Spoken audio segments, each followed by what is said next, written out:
These ain't your grandma's horror stories. These are real-life encounters, delivered straight from the mouths of the terrified themselves. We're about to unlock 3 doors and unleash 3 horror stories of food delivery gone horribly wrong.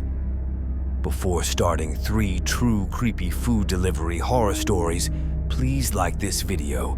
Tell us in the comments which story you liked and subscribe our YouTube channel for more horror stories. Story number 1. Neon lights bled into the inky Los Angeles night, casting an electric hue on the greasy streets. Emily, weary from a string of dead-end jobs and desperate for cash, navigated the labyrinthine alleys on her Vespa, a worn pizza box clinging precariously to the back rack. Her destination, Blackwood Manor, a Gothic monstrosity perched on a hill overlooking the city's sprawl.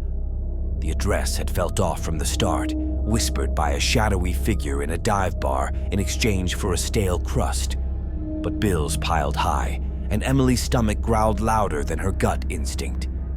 Blackwood Manor materialized from the darkness, a hulking silhouette against the moon. Gargoyles leered from the roofline, windows like hollow eyes watching the city below. An iron gate, intricately wrought with skeletal figures, barred the driveway. A handwritten note hung from it. Delivery for the master. Main gate. Emily shuddered, but hunger gnawed, and she shoved the gate open. The gravel crunched under her tires as she rode deeper into the manicured grounds. Vines choked the cobblestone path, moonlight filtering through their gnarled branches like ghostly fingers. The oppressive silence was broken only by the chirping of unseen insects and the mournful creak of the wrought iron gate swinging shut behind her. Reaching the imposing front door, a dark oak monstrosity studded with iron nails, Emily dismounted. She knocked, hesitantly at first, then with rising urgency as the silence mocked her. Finally, a low groan echoed from within, followed by the rasping of chains. The door creaked open, revealing a cavernous hall draped in cobwebs. A hunched figure, shrouded in tattered velvet, stood silhouetted in the gloom. "You're late," the figure rasped, voice like rusted gears grinding. "The master is famished." Emily held out the pizza, her hand trembling. "Here," she whispered, her throat dry. "Extra pepperoni, just like you." The figure lunged, snatching the pizza with inhuman speed. It tore off a slice, revealing not gooey cheese and sausage, but raw, pulsating flesh. Emily shrieked, stumbling back as the figure devoured the slice in gulps, blood dripping from its chin. Panic seized her. This wasn't a delivery, it was a trap. She turned to flee, but the iron gate stood locked, its bars shimmering with a faint, eldritch light. Trapped, cornered, Emily's eyes darted around the hall, landing on a grandfather clock in the corner. Its pendulum swung hypnotically, a slow, rhythmic tick-tock filling the silence. Suddenly, the clock burst open, spewing forth a swarm of winged creatures. Monstrous parodies of bats, their bodies pulsating with the same raw flesh Emily had glimpsed on the pizza. They swooped down, their membranous wings beating against her face, their razor-sharp teeth snapping at her exposed skin. Terror fueled her adrenaline. Emily dodged and weaved, the Vespa buzzing to life as she kicked it. With a roar, she tore through the hall, the creatures scattering in her wake. Bursting through the front door, she sped down the driveway, the gargoyles screaming curses at her back. She didn't look back until she was far away, the city lights a beacon of hope in the rearview mirror. Back in her cramped apartment, the greasy Vespa parked outside, Emily sat trembling, the taste of terror clinging to her tongue. She stared at her battered phone, the number for Blackwood Manor forever blacklisted. The hunger pang seemed a distant echo now, replaced by a primal fear and the chilling certainty that her delivery hadn't just fed a man.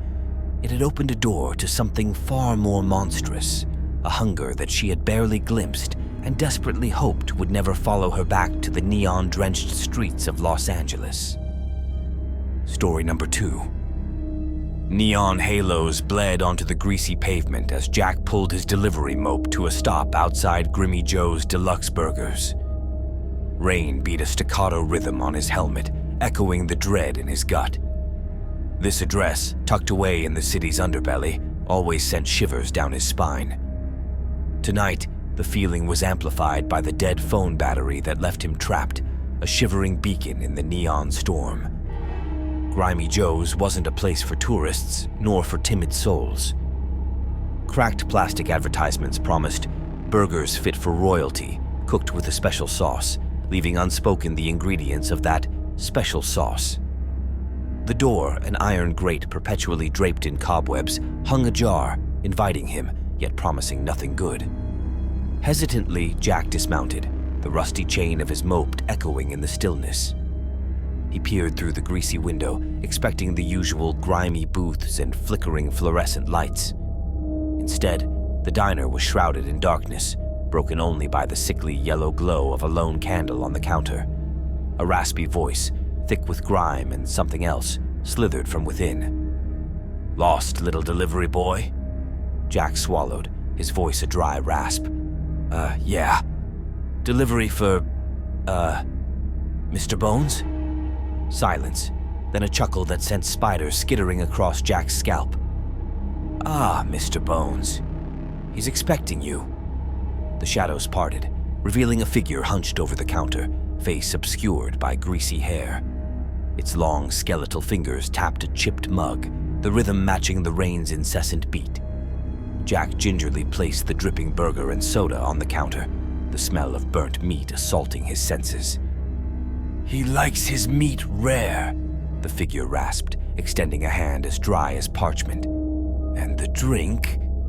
Well, let's just say Mr. Bones has a sweet tooth." Jack backed away, his eyes snagging on the flickering candlelight reflecting in the bottomless mug. It wasn't soda, not anymore. Something black and viscous swirled within, tendrils reaching like skeletal fingers. Panic choked him. This wasn't Mr. Bones. This was something hungry, something ancient, and Jack was its unwelcome guest. He lunged for the door, but a bony hand shot out, wrapping around his ankle. He stumbled, the iron grate slamming shut with a clang that echoed through the deserted street. Trapped, he turned to face the figure, its grin a skeletal rictus. "Mr. Bones is a patient host," it snarled, its voice dripping with an otherworldly hunger. "He prefers his meals fresh." Jack screamed, a primal cry against the encroaching darkness. But as the figure lumbered towards him, shadows twisting and elongating, a sudden roar shattered the night. Sarah, his fellow delivery rider, her motorcycle headlights blazing like twin exorcist flames, burst through the window, shattering the grimy glass, debris raining down. In the chaos, Jack scrabbled free, scrambling onto Sarah's bike. They sped away, the engine screaming defiance against the guttural roar that chased them into the neon-drenched night. Jack never returned to Grimy Joe's Deluxe Burgers. He left the city, the memory of that hungry darkness an unhealed wound in his soul. But he still rides, the echo of Sarah's roaring engine a constant reminder that even in the city's shadows, friendship can be the brightest light against the encroaching darkness. Story number 3. Neon lights bled into the Dallas night, a technicolor stain against the inky sky. Wyatt, a wiry college student with a knack for wrong turns, gripped the greasy steering wheel of his beat-up Toyota.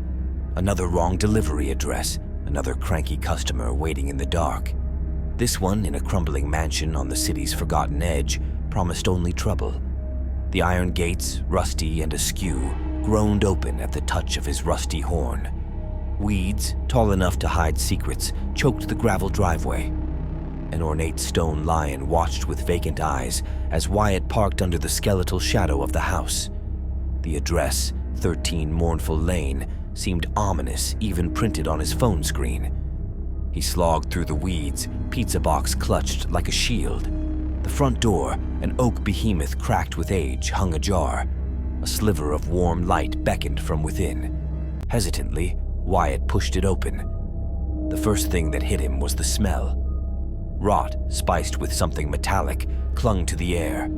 The second was the silence, thick and oppressive as a Texas summer after rain. He called out, voice thin and shaky. "Pizza delivery for..." A chuckle, dry and brittle, echoed from the shadows. It slithered into Wyatt's ears, raising goosebumps on his arms. A figure emerged from the gloom, a woman draped in rags, her skin the color of old parchment. Her eyes, black pits devoid of light, locked onto his. "Welcome, Wyatt," she croaked, her voice like fingernails scraping bone. Come in, we've been expecting you." Fear, cold and clammy, coiled in Wyatt's gut. He tried to back away, but the woman's gaze held him rooted to the spot. He stumbled forward, the pizza box forgotten, drawn by an unseen force. The room beyond the foyer was a macabre tableau. Dusty portraits with shadowed faces lined the walls. A long table, draped in crimson velvet, bore no food, only an array of tarnished silver implements. And seated at the head, a bony man in a tattered tuxedo, a wicked grin twisting his lips. "Ah, Wyatt," the man rasped, "you honor us with your presence. Join us, for the feast is prepared." Wyatt wanted to scream, to run, but his legs had turned to jelly. He watched numbly as the woman placed a hand on his chest, her touch an icy fire. His vision blurred, then sharpened on a horrifying scene. The table was laden now, not with silver or crystal, but with bones. Human bones, bleached white and arranged in grotesque symmetry. The man and the woman, no longer skeletal, feasted with inhuman relish, tearing at the bones with yellowed claws. The scream finally ripped from Wyatt's throat. He lunged for the door, but the woman was in his way, her gaze locking him to the spot. His vision flashed again, this time to a memory from high school, a yearbook photo of a missing girl, a girl with the same vacant eyes as the woman before him. The horror of it all, the macabre feast, the girl's accusing eyes, fueled a surge of adrenaline. He shoved the woman aside, sending her toppling with a yelp. He burst through the door, scrambled into his car, and peeled away from the cursed house, tires squealing on gravel. He didn't look back. He drove through the night, the image of the bone-strewn table dancing in his rearview mirror. Dawn found him parked by the Trinity River, trembling and pale. He called the police, but his story of bone feasts and skeletal demons sounded like the ravings of a madman. He never delivered another pizza after that night. The memory of Mournful Lane and its monstrous residents haunted him, a constant reminder that some wrong turns lead not to bad addresses, but to the very gates of hell. And in the neon-drenched sprawl of Dallas, Wyatt knew, shadows danced among the lights, hiding horrors waiting for the next wrong turn, the next delivery boy drawn into their macabre feast. Our 3 true creepy food delivery horror stories are over.